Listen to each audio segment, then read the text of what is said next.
Good evening, I'm Jeff Smith. Thanks for joining us. Gina Quattrochi has the night off. 5 people dead after a crash late last night on I-65.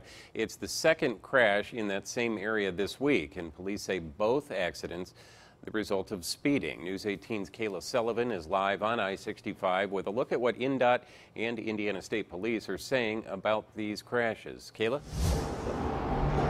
Jeff, both Indiana State Police and INDOT say there is more than enough warning construction signage in the area. They say the problem is that people aren't taking those signs seriously.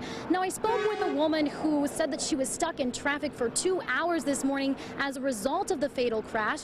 She says she just doesn't understand how anyone could put themselves and others in such danger. It's not worth it. 5 people are not going home today, and 2 are kids. I have a 6-year-old son, and the thought of losing my son in a car accident because somebody was speeding is just horrific to me. Keisha Young was headed south on I-65 Friday morning, and after being stuck in traffic for 2 hours, she drove past the area where Thursday night's fatal crash occurred.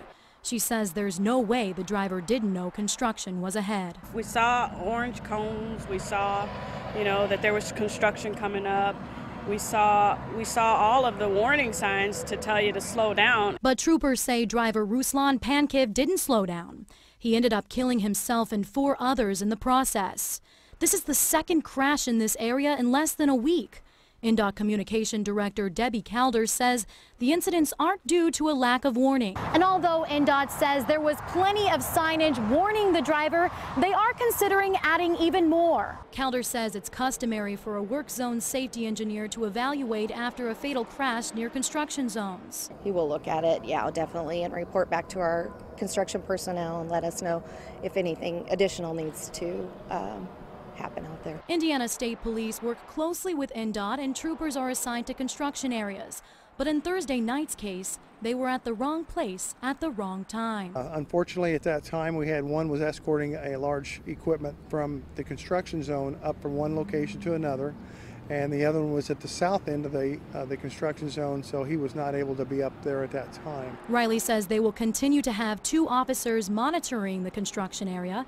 He says people need to start taking the construction signs seriously. If it says to drop to 55, you need to drop to 55. We don't put those speeds out there so we can catch people speeding.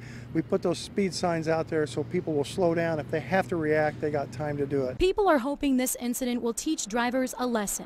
5 people lost their lives today, and if nothing else, I hope this is a message to everybody else to slow down. This is the season of construction.